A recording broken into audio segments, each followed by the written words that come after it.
Hey, I'm Andrew Newman from Conscious Stories, and this is Sarah Moore from Dandelion Seeds Positive Parenting.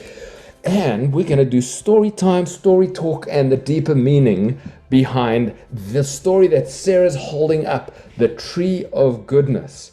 So if you like the theme of goodness and you like the theme of goodness that's not all about good versus bad, but actually about the goodness you're made out of, then come and join us for this short discussion about how you can get the most out of translating the story into the lives of your little ones at home. Sarah, welcome. Thanks for being here. And tell me, the Tree of Goodness, what are you seeing in parenting around the theme of good and goodness? Ooh, I love that question, and I love how directly it relates to, because right now in the world, in the parenting world, we have a whole lot of behaviorism going on. Be a good boy, be a good girl. Were you a good boy at school today? Did you? There's a lot of simply judging the child's worth based on their behavior. And when children internalize that message, it's a dangerous one. And I really love that this helps bring us back to, it's not about what the kids do. It's not about them being good or bad. It's simply about them being their innate, good, wonderful selves. The activities and the things they do are just the things they do. They are innately worthy of our love exactly as they are. That's so beautiful, Sarah. We have three things to engage with as parents. We have the lesson of like, this behavior is actually not okay. Here's how we can model a new behavior over there. And then beneath and within and holding all of that is this goodness that we're talking about in this story, the Tree of Goodness. So children of all ages, put your feet up. Kick back. We're going to go into story time. I want you to enjoy it. I want you to do the snuggle breathing meditation. Follow along with us. And then we'll talk a little bit more about the story. Okay, thumbs up if you've got a big tree in front of you, Sarah. Thank you. Wonderful. The Tree of Goodness, the third book written in the Conscious Stories series. And it's written to all who doubt. Snuggle breathing time.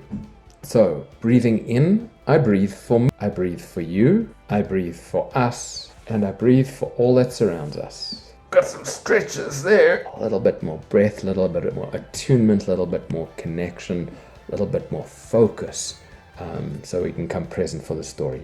A goodness question. What makes a tree good? Is a tree good because it makes us wood or shade to enjoy a picnic? Is a tree good because it makes a chair where we can rest our derriere? I have a lot of fun explaining to kids what a derriere is. Le French bottom. Know this. Is a tree good because it makes us fire that warms and cooks when we tire? No, that's not what makes a tree good. A tree is made out of good. It starts as a seed, sprouts tiny roots, branches, and leaves. Good, good, good. The good becomes wood that grows tall or bends, standing alone or with a few friends. Good, good, good, good, good, good, good.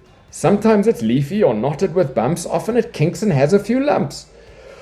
Woo, lots of goods there. Good, good, good, good, good, good, good, good, good. But that's okay. Sometimes it's leafy or knotted with bumps. Often it kinks and has a few lumps, but that's okay. A tree is good without any reason, flowers or leaves, no matter the season. A tree is good with no work at all.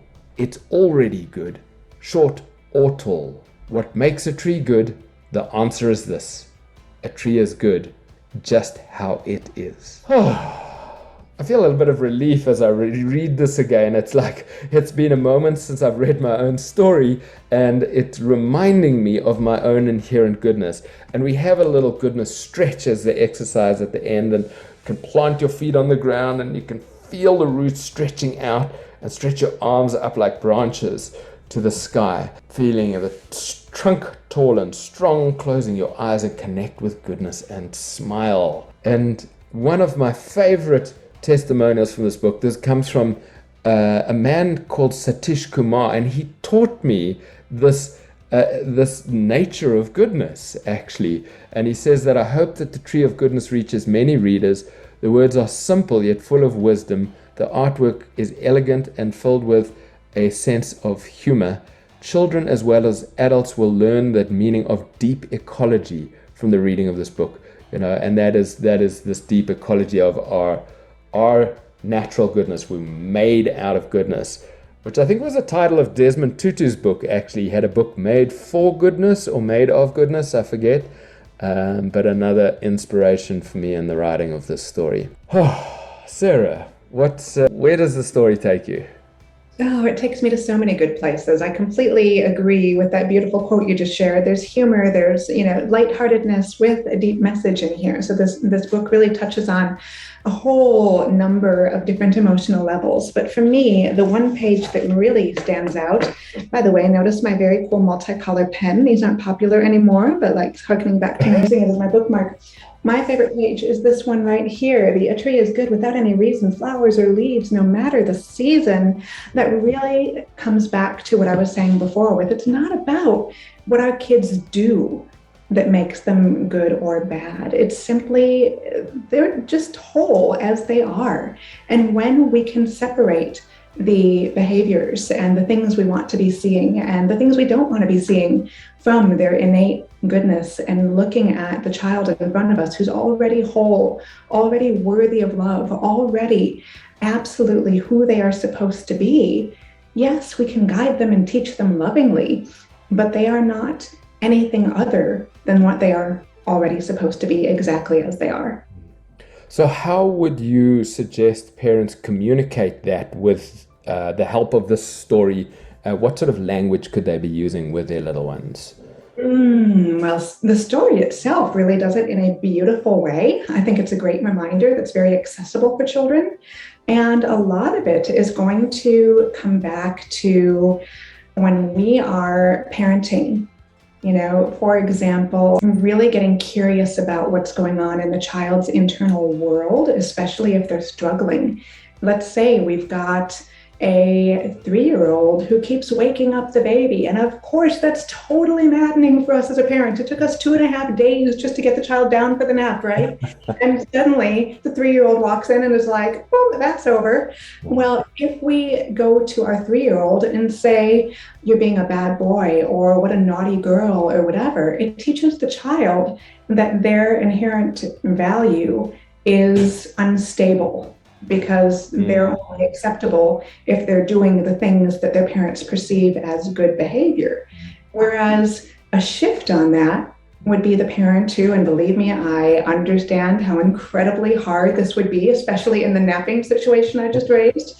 But if the parent can say, oh my goodness, my 3-year-old must be really struggling with something. I wonder what's going on for them. Perhaps they're needing more connection. Perhaps in those 2.5 days that it took me to put the baby down for their nap, perhaps the whole time the child was feeling lonely or disconnected. And this is their way to somehow get my attention. Granted, it's perhaps not the type of attention that we want, but it's attention nonetheless. So how can I show up for my child in a way that helps them feel seen, helps them feel like, hey, little one, I get that it's really rough for you, that I've got to spend so much time with the baby sometimes. What kind of love are you needing right now?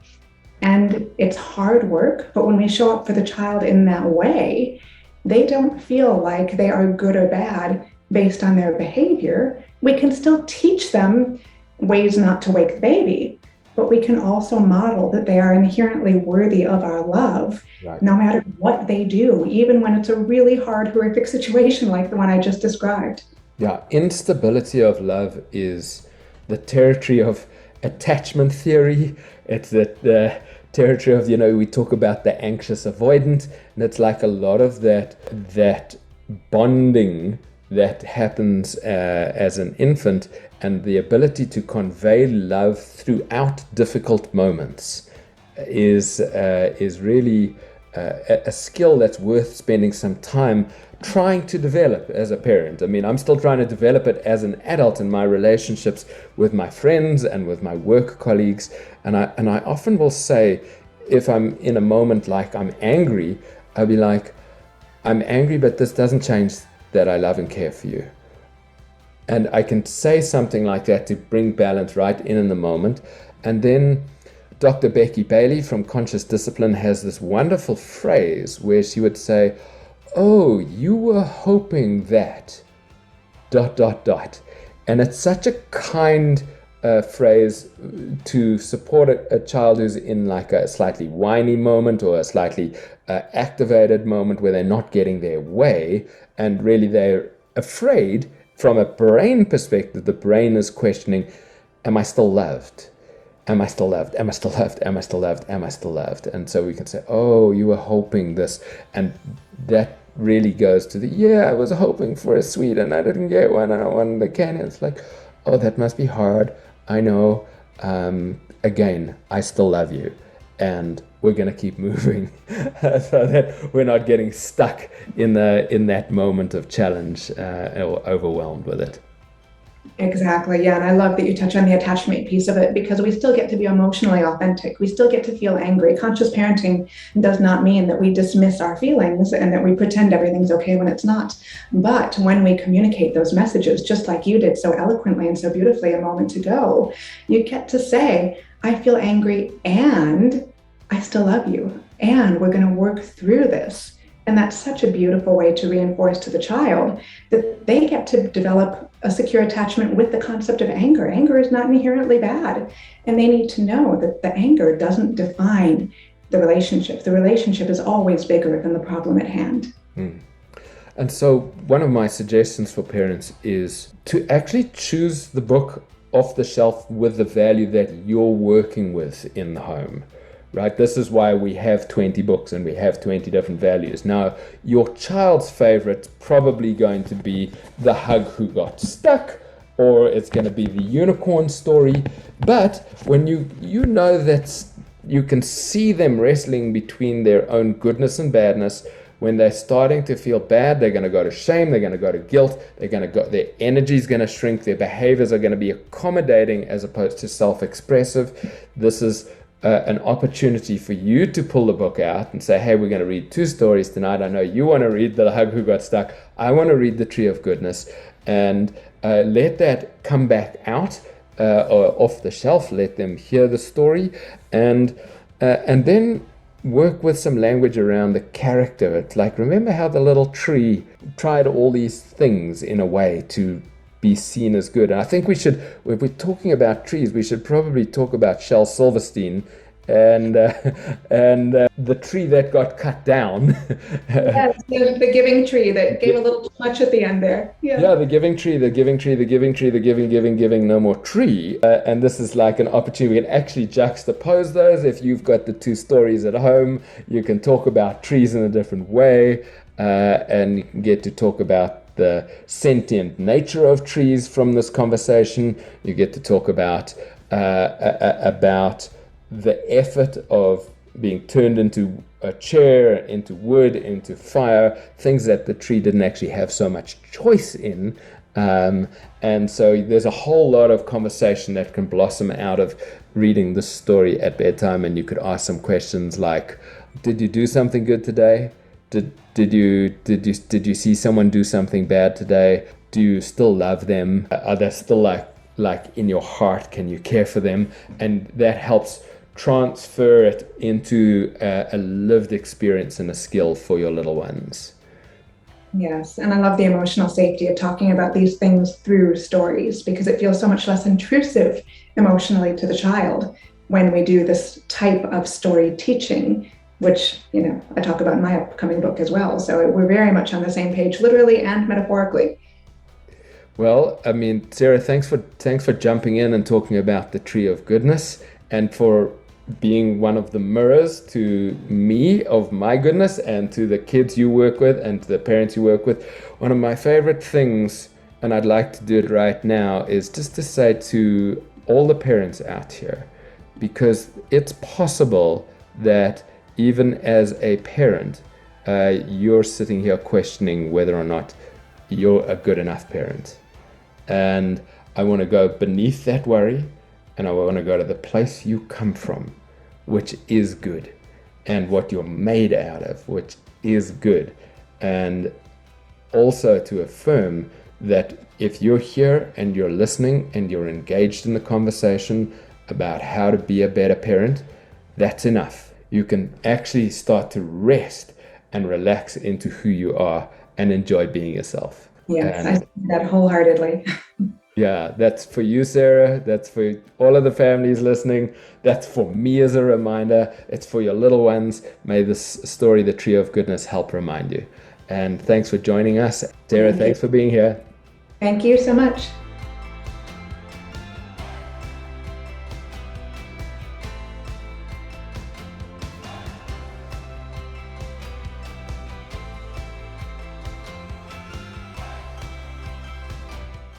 Have a fabulous last 20 minutes of your day tonight when you're tucking in your little ones. Make bedtime a sacred spiritual moment of connection and engagement, and the flow of love and togetherness be a wonderful, wonderful way to cocoon as your little ones go to sleep at night.